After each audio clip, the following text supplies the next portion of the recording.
అన్న ఇప్పుడు కేటీఆర్ సమాధానం చెప్పలేక ఒక ప్రోగ్రాం పెట్టింది నేను చెప్తా మన వెలుగు పత్రిక ఇలా వెలుగుతాంది, దిన అభివృద్ధి చెందుతుంది వెలుగు పత్రిక. ఎమ్మటే డిఫెన్స్ లో వాడిపోయిండు, డిఫెన్స్ లో వాడిపోయి ఆహా ఓహో అని రాస్తారు వార్తలు. అట్లా రాస్తే మీరు మునగాళ్ళు గారు. సో ప్రజలు అన్ని చూస్తుంటారు. ఇగో కేసీఆర్ ఎంట్రీ తోట తిట్ల వరద వస్తుందట. పాత రాష్ట్ర రాజకీయాల్లో మళ్ళీ పాత కథే రిపీట్ అవుతుందట. వస్తున్నా తోలు తీస్తా అంటూ కేసీఆర్ కామెంట్ చేస్తే చింతమడకలోనే షీరి చింతగడతాం అని రేవంత్ రెడ్డి చెప్పినట. ఇంత మించి ఇంకేం అనలేదా? ఏమయ్యా వివేక్ వెంకటస్వామి గారు మంత్రి, ఇంత మించి ఇంకా ఏం డైలాగు వాడదే.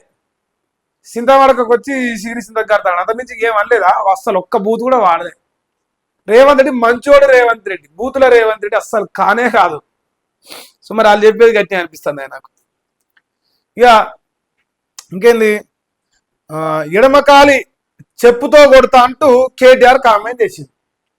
ఆయన ఏమన్నాడు, ఇప్పుడు రోజు చూస్తాను మాయనట వార్త తిరుగుతున్నావు, నీ నోరుకు ముక్కాలు రావై, నేను చూస్తా అంటే నాకు ఎడమకాలి చెప్పు చూకుండా పోతుందని ఆయన అన్నాడు.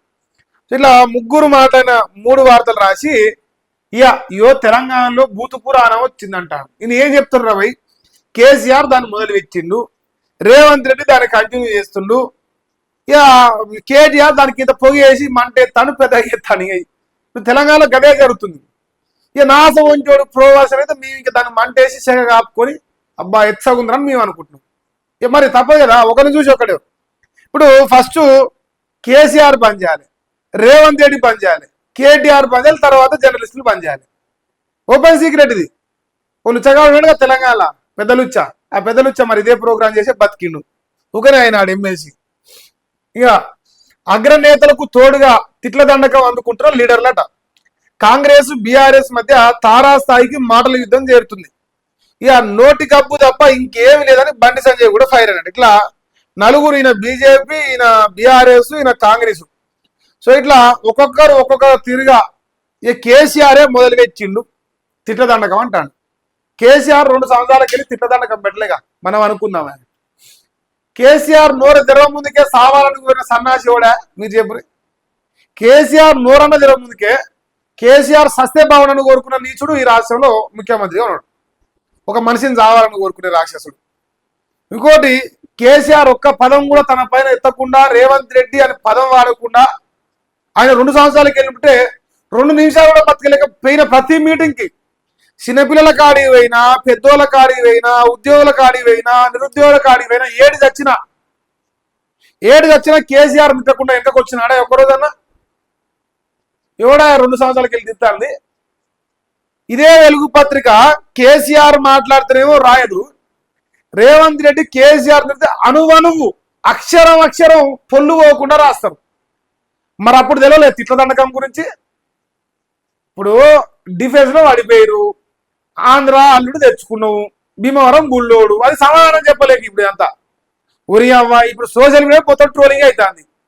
ఆంధ్ర అల్లుడు అంటుండే, భీమవరం గుళ్ళోడు అంటుండే. ఇప్పుడు ఏదైనా వాట్సాప్ అల్లుడు అయితే అయిపోయింది కదా, దాని టైం పెళ్లి చేసి అయిపోయా. మనోడు కూడా మంచిగా మెస్సీతో మెస్సీ అని ఆట ఆడుతున్నాయి.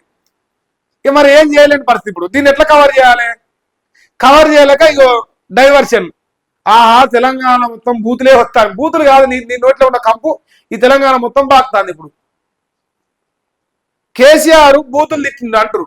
నేను ఒక మాట చెప్తా, కేసీఆర్ గంట సేపు మాట్లాడితే ముఖ్యమంత్రిగా ఉన్నాడు, అలా 2 నుంచి 3 పదాలు బూతు పదాలు వాడుతుండే. రేవంత్ రెడ్డి గంట సేపు మాట్లాడితే గంట సేపు బూతులల్లో 3 నిమిషాలు మంచి మాట్లాడుతుండే. డిఫరెన్స్ ఏంటంటే ఆయన 97% మంచి చెప్పి 3% లంగముచ్చట్లు చెప్తే, అన్నగారు 3% మంచి ముచ్చట్లు చెప్పి 97% లంగముచ్చట్లు చెప్తాడు ఏ మీటింగ్ అయినా. సో ఇది కేసీఆర్ కు రేవంత్ రెడ్డికి ఉన్న డిఫరెన్స్. ఆ జోలి చెప్తలేరు ఈ పతివతలు. ఈ పెద్ద పతివత కాదు, ఇది తెలంగాణ పెద్ద ముద్ద అయింది ఈ పేపరు.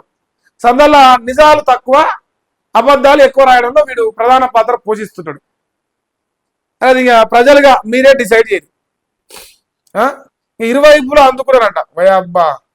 ఇటు బీఆర్ఎస్ అటు కాంగ్రెస్ అగ్రనేతల మధ్య తిట్ల రాజకీయాలతో ఆ 2 పార్టీలోని ఇతర నేతలు తమ నోటికి పని చెప్తున్నారు. కేటీఆర్ కు సిరిసిల్లలో చెప్పుల దండేసి ఊరేగిస్తామని MLC Balmoori Venkat strong counter ఇచ్చారు. వార్నింగ్ అంట. ప్రతి ఎన్నికల్లోనూ ప్రజలు చెప్పులతో కొడుతున్నా బీఆర్ఎస్ నేతలు సిగ్గు శరం లేకుండా మాట్లాడుతున్నారని ఫైర్ అయింది. నేను అదే మాట మాట్లాడతా. 2018లో కూడా రేవంత్ రెడ్డి చెప్పులతోనే కొట్టిరు కొడంగల్లా. సిగ్గు వచ్చిందా? రాజకీయ సన్యాసం తీసుకు వెళ్ళిపోయిందా?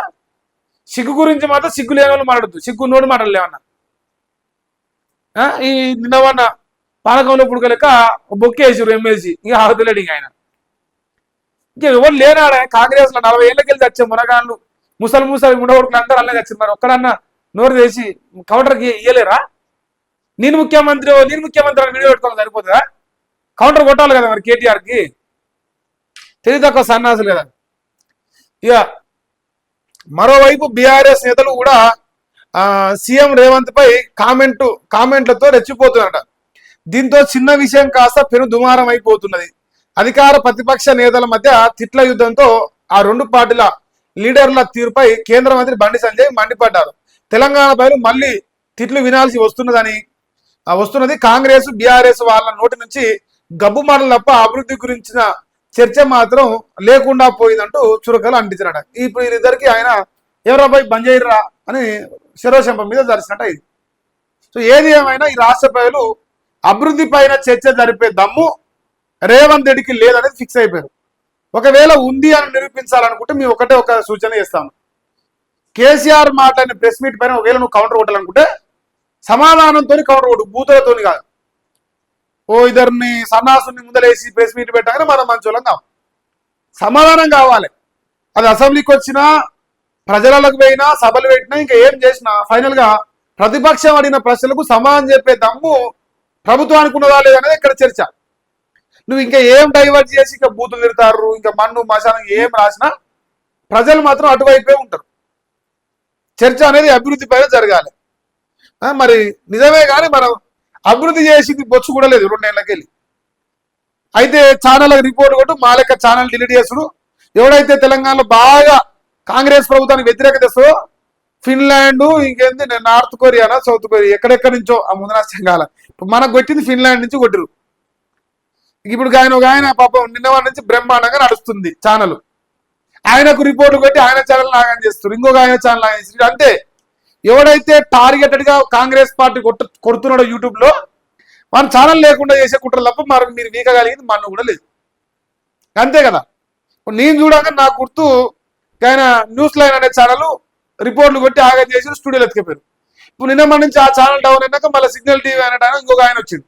ఆయన ఛానల్ని ఇప్పుడు రిపోర్ట్లు కొట్టి ఆగం చేస్తారు. మహేష్ గారిసే దండిగా దంచుతాను రోజు రోస్టింగ్ అవుతాడు మన ఛానల్లో. ఆ రోస్టింగ్ తట్టుకోలేక వీడియోలు డిలీట్ చేసి ఛానల్ డిలీట్ చేసి అది మన లొకేషన్స్ అన్ని ట్రేస్ చేస్తే అది ఫిన్లాండ్ లొకేషన్ చూపిస్తాను వచ్చిన మొబైల్ నెంబర్లన్నీ. ఈ లుచ్చపాలను బంద్ చేసుకునే చేతగాక ఇక ఏం సమాధానం చెప్పలేక ఈ వార్తలు రాసి మనం మంచోళం కావు. అంతేనా? నాకు అర్థం కాని విషయం ఏంటంటే ఎందుకు కొన్ని కాంగ్రెస్ ఛానళ్ళు మలిగారు కుక్కల సంఘంలో ఉన్న రేవంత్ తొలి వెలుగు ఛానల్కి ఎందుకు డౌన్ అవుతలేవు, ఎందుకు రిపోర్ట్లు కొడతలేరు, ఎందుకు వాళ్ళ ఛానల్ పోతలేరు అంటే ఈ లత్కోర్ పని బీఆర్ఎస్ చేస్తలేదు. ఈ లత్కోర్ పని ఓన్లీ కాంగ్రెసే చేస్తుంది.